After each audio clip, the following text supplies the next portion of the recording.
तहसीलदारासह DYSP निलंबित। पुण्यात निवडणूक आयोगाची सर्वात मोठी कारवाई।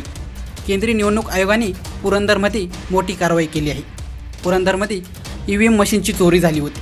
संबंधित प्रकार समोर आल्यानंतर एकच खळबळ उडाली। EVM हे अतिशय महत्त्वाचं मशीन आहे। लोकशाही जपण्यासाठी आणि निवडणुकीच्या अतिशय महत्त्वाच्या प्रक्रियेसाठी ते वापरले जाते।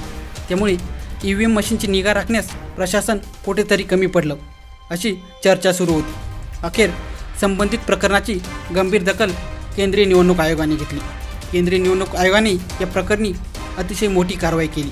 या प्रकरणी तहसीलदार, उपविभागीय अधिकारी आणि DYSP यांना निलंबित करण्याचे आदेश देण्यात आले आहेत। या प्रकरणी पुण्याचे जिल्हाधिकारी आणि पुणे ग्रामीण पोलीस अधीक्षक यांनाही तात्काळ अहवाल सादर करण्याचे आदेश देण्यात आले आहेत। आतापर्यंत या प्रकरणी 2 आरोपींना अटक करण्यात आली, तसेच एका पोलीस अधिकाऱ्यालाही निलंबित करण्यात आले होते। त्यानंतर आता आणखी 3 बड्या अधिकाऱ्यांना निलंबित करण्यात आले। पण नेमके हे प्रकरण काय?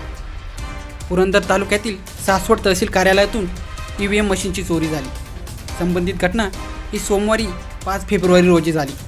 सासवड शहरातील तहसील कार्यालयातील स्ट्रॉंग रूममध्ये EVM मशीन ठेवण्यात आली होती, पण 2 दिवस शनिवार आणि रविवारी तहसील कार्यालयात सुट्टी होती। सोमवारी सकाळी 11 वाजता तहसील कार्यालयातील अधिकाऱ्यांनी स्ट्रॉंग रूमची पाहणी केली, तेव्हा तेथील कुलूप तोडण्यात आलेले होते। या ठिकाणी असलेल्या EVM मशीनमधून एक EVM मशीन चोरीला गेल्याची माहिती समोर आली। यानंतर तहसील कार्यालयाचे अधिकारी, कर्मचारी आणि पोलिसांची चांगलीच धावपळ झाली।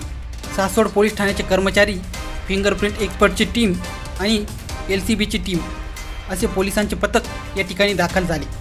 या प्रकरणी दोघांना अटक करण्यात आली आहे। तरी याबाबत आणखी काही सत्य बाहेर निघते का याचा तपास पोलीस करत आहेत।